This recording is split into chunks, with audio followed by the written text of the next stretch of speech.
But what we've found is if you take the inputs away, no hay except in emergency, no protein supplement. We took away pesticides. We took away vaccinations. We took away everything we could take away. You're going to end up with a cow that really works. You know, an unsubsidized cow.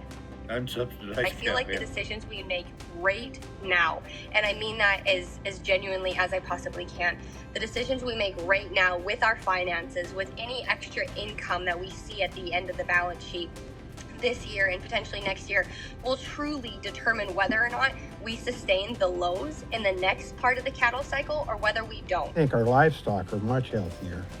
I think they've done a lot better, and I think we've gained great financially by doing it that way. We've increased our grazing capacity, like I say. Plus, I think the health of the livestock are better because they're always on good feed. I would guess that we've gained 10% on our conception rates, 8 to 10%. And our weaning weights have went up 40 to 50 pounds. Overall health of the livestock is way better. Way better. There's no comparison there, too. It's just keeping those cattle on fresh feed all the time is just improve the health of the herd, the health of the range, all of it. The health of the riparian areas. It's a win-win for everybody. And allowing it some rest, and then with implementing some interior fences, just being able to control that timing and duration of grazing in this area. It's not that we want to completely exclude this riparian area from grazing, because really that helps stimulate a lot of veg growth. And these areas evolved with disturbance, whether it was fire or flooding or browsing from wildlife. So that removal of vegetation is good as long as you can kind of somewhat control the duration and the timing of it to allow for some of our bigger woody species like our red osier dogwood and our willows and some wild rose we've seen on this stream, just to get a firmer hold and further stabilize the banks here, reducing erosion. I do think probably the biggest mistake I've seen is I've seen people go in too big a way, and the education curve is so steep they can't stand it. So I think start at a level you can afford to fail, and then you kind of know you can. I think that if you're just starting in, I think that would be my key suggestion. That's what we did. We did a little bit, learned a lot, and I think that's a good way to approach it. And then even in spite of that, try to keep a mentality that you are gonna persist in spite of failures. But doing it at a small scale makes that a lot easier than having to be a big risk. Ideally, we're looking for 3 as a score. Oh, that looks like a cow patty, you know, it's perfectly round. It's not more than 2 inches deep.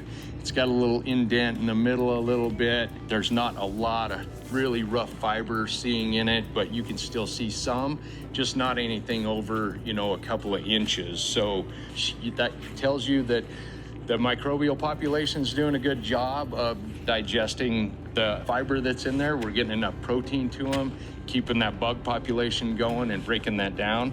It also is telling us that she's ruminating really well, and she's continually breaking that down, and she's happy and healthy and functional as a grazing animal.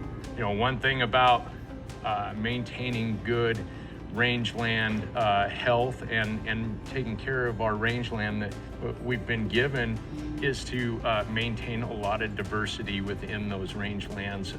That contributes heavily to being able to avoid a lot of other inputs by having to supplement too much during the year. And one thing that I have found, most range scientists, whether they are academics, private business, or within agencies, most range scientists will admit that one of the best tools for restoring rangeland health is switching it to dormant season grazing. Let's allow this plant community the entire growing season to express itself, to reinvigorate itself, and then let's use it in the wintertime. And I have seen a lot of private rangeland that has been vastly improved when they went to grazing their hay ground, grazing those during the entire growing season, and then wintering on rangeland.